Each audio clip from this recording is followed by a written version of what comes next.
اللہ کے نبی کی زندگی کا آخری دن ہے، فجر کی نماز کا ٹائم ہے، حضرت ابو بکر صدیق نماز پڑھا رہے ہیں، صحابہ پیچھے نماز پڑھ رہے ہیں۔ اللہ کے نبی کی طبیعت کچھ بہتر محسوس ہوئی، آپ اپنے بستر سے اٹھے، آپ نے اپنے کمرے کا پردہ ہٹایا،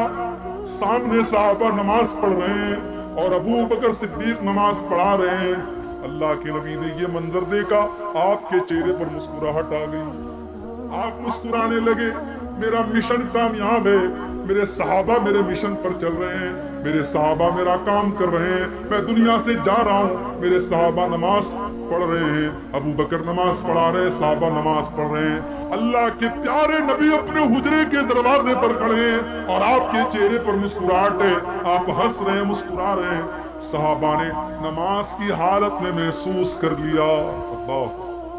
محبت اس کو کہتے ہیں، محبت اس کو کہتے ہیں میرے بھائی۔ صحابہ نماز پڑھ رہے ہیں مگر نماز کی حالت میں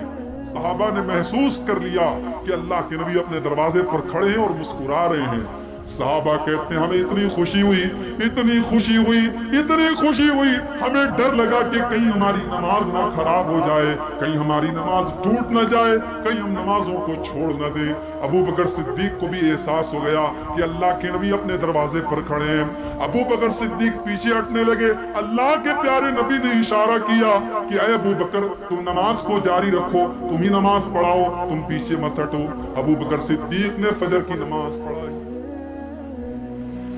نبی نے پردہ ہٹا دیا، پردہ واپس سے گرا دیا، اور جب نبی نے پردہ گرا دیا، صحابہ کہتے ہیں یہ آخری نظر تھی جو اللہ کے نبی نے اپنے صحابہ کے اوپر ڈالی تھی، یہ آخری دیدار تھا جو اللہ کے نبی نے اپنے صحابہ کو۔ جیسے جیسے چاشت کا وقت قریب ہو رہا ہے، جیسے جیسے سورج ڈھل رہا ہے، اللہ کے نبی کی کمزوری بڑھ رہی ہے، تکلیف بڑھ رہی ہے۔ آپ کی بیٹی فاطمہ سے اپنے باپ کو دیکھنے آتی ہیں، اپنے باپ کو تکلیف میں دیکھتی ہیں، بڑے درد کے ساتھ حضرت فاطمہ کہتی ہیں واہ کر بابا، واہ کر بابا، ہائے میرے ابا کی تکلیف، ہائے میرے ابا کی تکلیف۔ اللہ کے نبی کہتے ہیں اے فاطمہ لیس علی ابیک کرب بعد اليوم، اے فاطمہ آج کے بعد تیرے باپ کے اوپر کوئی تکلیف آنے والی نہیں ہے، آج کی تکلیف تیرے باپ کی آخری تکلیف ہے، آج کے بعد تیرے باپ کے اوپر کوئی تکلیف نہیں آنے والی۔ حضرت فاطمہ کہتی ہیں اللہ کے نبی نے مجھ سے کان میں ایک بات کہی، میں ہنسنے لگی، میں رونے لگی، پھر آپ نے میرے کان میں کچھ کہا، میں ہنسنے لگی۔ اما عائشہ نے پوچھا کہ اے فاطمہ تیرے کان میں کیا کہا تھا اللہ کے نبی نے ایسا کہ پہلے تو رونے لگی پھر ہنسنے لگی؟ حضرت فاطمہ نے کہا میں نہیں بتا سکتی، یہ میرے باپ کا راز ہے۔ جب اللہ کے نبی کا انتقال ہو گیا اور آپ دنیا سے چلے گئے تو حضرت عائشہ نے پوچھا کہ بیٹی اب تو اللہ کے نبی کا انتقال ہو چکا ہے، اب تو بتا دے تیرے کان میں اللہ کے نبی نے کیا کہا تھا؟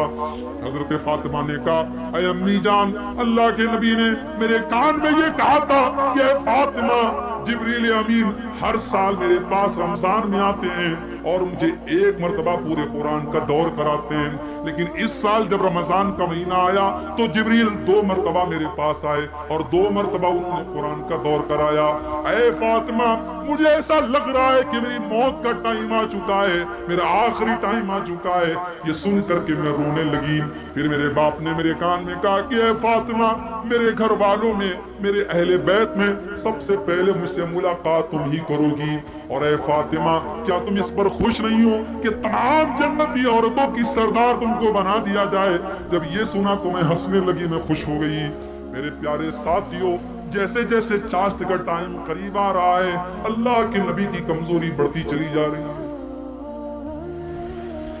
حضرت عائشہ کہتی ہیں کہ اللہ تعالیٰ کی یہ توفیق بھی تھی کہ آخری ٹائم میں میرا لعاب دہن اللہ کے نبی کے لعاب دہن کے ساتھ مل گیا، میرا تھوک اللہ کے نبی کے تھوک کے ساتھ مل گیا۔ اما عائشہ فرماتی ہیں جب اللہ کے نبی کی وفات کا دن تھا، سوموار کا دن تھا، آخری دن تھا، میرے بھائی عبد الرحمن آتے ہیں، وہ مسواک کر رہے تھے، وہ مسواک کر رہے تھے، اللہ کے نبی نے مسواک کو دیکھا، آپ نے ارادہ ظاہر کیا کہ عائشہ میں بھی مسواک کرنا چاہتا ہوں۔ اما عائشہ فرماتی ہیں میں نے اپنے بھائی سے مسواک کو لیا اور اپنے دانتوں سے میں نے مسواک کو نرم کیا، اپنے دانتوں سے میں نے مسواک کو نرم کیا اور پھر میں نے وہ مسواک اللہ کے نبی کے ہاتھ میں دے دی، اور اللہ کے نبی نے اتنے اچھے طریقے سے مسواک کی جیسے صحت اور تندرستی کی حالت میں آپ کیا کرتے تھے، اسی طریقے سے آپ نے مسواک کی۔ اس سے علماء نے ایک مسئلہ نکالا ہے کہ اگر انسان کو یہ احساس ہو کہ میرا آخری ٹائم ہے تو آخری ٹائم مسواک کرنا چاہیے تاکہ اللہ کے پاس صاف منہ لے کر کے انسان جائے۔ آخری ٹائم میں مسواک کرنا بھی اللہ کے نبی کی ایک سنت ہے۔ مسواک کیا آپ نے۔ اما عائشہ فرماتی ہیں کہ میرا لعاب دہن اللہ کے نبی کے لعاب دہن کے ساتھ مل گیا، اور جب اللہ کے نبی دنیا سے گئے تو میری گود میں سر رکھے ہوئے تھے، میرے پہلو پر آپ سر رکھے ہوئے تھے، میری گود میں آپ لیٹے ہوئے تھے، اور اسی حالت میں اللہ کے نبی کا انتقال ہوا تھا۔ تھوڑی دیر کے بعد حضرت عائشہ کہتی ہیں اللہ کے پیارے نبی بے چین ہو گئے، آپ کے بغل میں ایک پیالے میں پانی رکھا ہوا، آپ بار بار اس پیالے میں ہاتھ ڈالتے اور اپنے چہرے پر آپ پانی ڈالتے اور کہتے لا الہ الا اللہ ان للموت سکرات، اللہ کے سوا کوئی معبود نہیں ہے، بے شک موت کی سختیاں ہوتی ہیں، بے شک موت کی سختیاں ہوتی ہیں۔ اما عائشہ فرماتی ہیں کہ پہلے میں موت کی سختی کو پسند نہیں کرتی تھی، پہلے میں موت کی سختی کو برا سمجھتی تھی، لیکن جب میں نے اپنے نبی کے اوپر موت کی سختیوں کو دیکھا میں سمجھ گئی کہ موت کی سختی تو کسی کے اوپر بھی آ سکتی ہے۔ میں اس کے بعد کبھی بھی میں موت کی سختی کو ناپسند نہیں کرتی تھی۔ اللہ کے پیارے نبی نے بھی موت کی سختی کو محسوس کیا میرے پیارے ساتھ،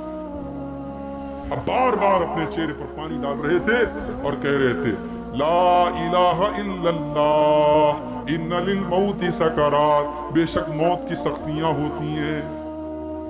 پھر آپ نے آسمان کی طرف اپنے دونوں ہاتھ اٹھائے اور آپ نے فرمایا مع الذین انعمت علیہم من النبیین والصدیقین والشہداء والصالحین، اے اللہ تو مجھے ان لوگوں کے ساتھ شامل فرما دے جن پر تو نے انعام کیا ہے، تو مجھے اپنے نبیوں کے ساتھ شامل کر دے، اپنے صدیقین بندوں کے ساتھ شامل کر دے، اپنے شہداء کے ساتھ شامل کر دے، اپنے صالحین کے ساتھ تو مجھے شامل کر دے۔ اتنا کہا اللہ کے نبی نے، اور اس کے بعد آپ کی زبان پر یہ الفاظ تھے اللہم الحقنی بالرفیق الاعلی، اللہم الحقنی بالرفیق الاعلی، اللہم الحقنی بالرفیق الاعلی، اے اللہ تو مجھے اپنے رفیق اعلیٰ کے پاس بلا لے، اے اللہ تو اپنے نیک بندوں کے ساتھ مجھے شامل فرما دے۔ یہ کہتے ہوئے اللہ کے نبی کے ہاتھ دھیرے دھیرے نیچے آتے چلے گئے اور آپ کے بدن سے آپ کی روح نکل گئی۔ انا للہ و انا الیہ راجعون۔ یہ سوموار کا دن تھا، یہ 12 ربیع الاول کی تاریخ تھی۔ امت کی تاریخ میں اس سے زیادہ غم کا کوئی دن نہیں تھا، اس سے زیادہ افسوس کا کوئی دن نہیں۔ حضرت فاطمہ اپنے باپ کی موت کا یہ منظر اپنی آنکھوں سے دیکھ رہی ہیں اور کہتی ہیں یا ابتا من جنت الفردوس مأواہ اجاب ربا دعا الى جبریل ننعا۔ اے میرے ابا جان، آپ نے اپنے رب کی دعوت کو قبول کر لیا، آپ اپنے رب کے پاس چلے گئے، آپ کا ٹھکانہ تو جنت الفردوس ہے، اور ہم جبریل امین کو آپ کی موت کی خبر دے رہے ہیں۔ ہم جبریل کو بتا رہے ہیں کہ اے جبریل اب تمہارا دنیا میں آنا بند ہو گیا، اب تم کس کے پاس آؤ گے، اب تو اللہ کے نبی دنیا سے جا چکے ہیں۔ اے جبریل ہم تم کو اللہ کے نبی کی موت کی خبر دے رہے ہیں۔ اللہ کے نبی کی وفات کی خبر صحابہ کے لیے برداشت کے باہر تھی میرے پیارے ساتھ، صحابہ کے لیے برداشت کے باہر تھی۔ حضرت انس کہتے ہیں جس دن اللہ کے پیارے نبی مدینہ آئے اضاء منہا کل شیء، مدینہ کی ہر چیز روشن ہو گئی، اور جس دن اللہ کے نبی دنیا سے تشریف لے گئے، آپ کا انتقال ہوا، اس دن مدینہ کی ہر چیز اندھیری ہو گئی، ہر چیز تاریک ہو گئی، ہر چیز کالی پڑ گئی۔ اسی وفات کے موقع پر جب اللہ کے نبی کی وفات ہوئی حضرت عمر فاروق نے کہا کہ یہ غلط بات ہے، اللہ کے نبی کی وفات نہیں ہوئی ہے۔ حضرت عمر نے کہا اللہ کے نبی تو واپس آئیں گے اور ان لوگوں کے ہاتھ اور پیر کاٹ ڈالیں گے جو یہ کہتے ہیں کہ اللہ کے نبی کو موت آ گئی، آپ کی وفات ہو چکی ہے۔ یعنی حضرت عمر کا دماغ یہ ماننے کو تیار ہی نہیں ہے کہ اللہ کے نبی کو موت آ سکتی ہے، آپ کی وفات ہو سکتی ہے۔ مگر اس موقع پر اگر کسی نے بہادری کا ثبوت دیا، ہمت کا ثبوت دیا، جرأت کا ثبوت دیا، تو ابو بکر صدیق رضی اللہ عنہ۔ جب ابو بکر صدیق کو پتا چلا اللہ کے پیارے نبی کی وفات کی خبر ملی، بخاری کے الفاظ ہیں ابو بکر صدیق آئے اور آتے ہی سیدھے اماں عائشہ کے کمرے میں داخل ہوئے۔ اللہ کے نبی کی وفات ہو چکی ہے، آپ کی ڈیڈ باڈی موجود ہے، آپ کے بستر پر آپ کو لٹایا گیا ہے۔ حضرت ابو بکر نے اللہ کے نبی کی پیشانی کو چوما،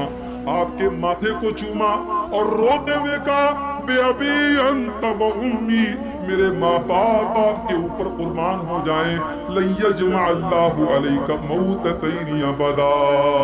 اے اللہ کے نبی، اللہ تعالیٰ آپ کو دو موت نہیں دے گا، ایک موت سب کو آتی ہے، وہ آپ کو آ چکی ہے، اب دوسری کوئی موت آپ کو آنے والی نہیں ہے۔ اس کے بعد حضرت ابو بکر صدیق مسجد میں آئے، مسجد میں صحابہ کا مجمع لگا ہوا ہے، عمر فاروق بڑے غصے میں کھڑے ہیں۔ حضرت ابو بکر صدیق نے کہا بیٹھ جاؤ، لیکن حضرت عمر بیٹھنے کے لیے بھی تیار۔ اس کے بعد حضرت ابو بکر صدیق منبر کے قریب آتے اور خطبہ دیتے اور اللہ کی حمد و ثنا بیان کرنے کے بعد سورہ آل عمران کی آیت نمبر 144 کی تلاوت کرتے ہیں۔ وما محمد الا رسول قد خلت من قبلہ الرسل، ارے محمد تو ایک رسول ہے، آپ سے پہلے بھی دنیا میں رسول آئے ہیں۔ افإن مات او قتل، اگر آپ کو موت آ جائے یا آپ قتل کر دیے جائیں، انقلبتم علی اعقابکم، تو کیا تم اپنی ایڑیوں کے بل پلٹ جاؤ گے؟ ومن ينقلب علی عقبیہ، اور جو اپنی ایڑیوں کے بل پلٹ جائے، فلن یضر اللہ شیئا، وہ اللہ کا کچھ بھی نہیں بگاڑ سکتا۔ جب یہ آیت پڑھی حضرت ابوبکر صدیق نے، صحابہ کہتے ہیں یہ آیت تو پہلے سے قرآن میں موجود تھی اور پہلے بھی ہم اس آیت کو پڑھتے تھے، مگر آج ایسا لگا جیسے یہ آیت آج ہی نازل ہوئی ہے اور پہلی مرتبہ ہم ابوبکر صدیق کے منہ سے اس آیت کو سنے۔ اس کے بعد حضرت ابوبکر صدیق نے بڑی تاریخی بات کہی تھی، وہ بات سونے کے حروف سے لکھے جانے کے قابل ہے۔ حضرت ابوبکر نے کہا تھا من کان یعبد منکم محمدا فإن محمدا قد مات، او لوگو جو محمد کی عبادت کرتا تھا، جو محمد کو اپنا رب مانتا تھا، وہ یہ سن لے کہ محمد صلی اللہ علیہ وسلم اللہ تعالیٰ کے پاس جا چکے ہیں، آپ کو موت آ چکی ہے۔ ومن کان یعبد اللہ، اور جو اللہ کی عبادت کرتا ہے، جو اللہ کو اپنا رب مانتا ہے، فإن اللہ حی لا یموت، تو وہ یہ کان کھول کر کے سن لے کہ اللہ تعالیٰ اکیلی ایسی ذات ہے کہ وہ زندہ رہنے والا ہے، اس کو کبھی موت آنے والی نہیں ہے۔ جب یہ تقریر کی حضرت ابوبکر صدیق نے، حضرت عمر کہتے ہیں کہ میرے پاؤں زمین پر نہیں ٹکے اور میں زمین پر بیٹھ گیا اور مجھے یقین ہو گیا کہ اللہ کے پیارے نبی دنیا سے